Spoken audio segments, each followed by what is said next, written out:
আপনি কি জানেন বাংলা গানের ইতিহাসে রক মিউজিক কবে শুরু হয়? 70-এর দশকে। চলুন ফিরে দেখা যাক সেই সময়টিকে। তখন বাংলা গান ছিল মূলত ক্লাসিক্যাল ভিত্তিক। লোকে তখন মান্না দে, হেমন্ত মুখোপাধ্যায়ের গান বলতে পাগল। ঠিক সেই সময় কিছু তরুণ ভাবলেন গান শুধু ভালোবাসার গল্প নয়, হয়ে উঠুক বাস্তব জীবনের গল্প। তখনই গৌতম চট্টোপাধ্যায়ের হাত ধরে জন্ম নেয় এক বাংলা ব্যান্ড সপ্তর্ষি। শুনতে অবাক লাগলো তো?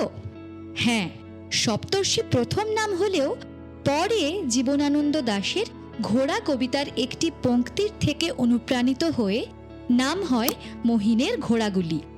সেই তরুণরা ছিলেন বিশ্বনাথ চট্টোপাধ্যায়, প্রদীপ চট্টোপাধ্যায়, রঞ্জন ঘোষাল, তাপস দাস, তপেশ ভট্টাচার্য আর আব্রাহাম মজুমদার।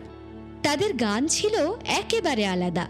কলকাতার ভিড়, একাকী রাত, মধ্যবিত্ত জীবনের টানাপোড়েন আর স্বাধীনভাবে বাঁচার ইচ্ছে, এই সব গল্পের সঙ্গে মিশে গেল লোকসঙ্গীত, জ্যাজ, ব্লুজ আর রকের সুর, আর তৈরি হয় এই ব্যান্ডের প্রত্যেকটি গান। তখনকার বাংলা গানের জন্য এটা ছিল একেবারে নতুন ভাষা, কিন্তু সময়টা সহজ ছিল না।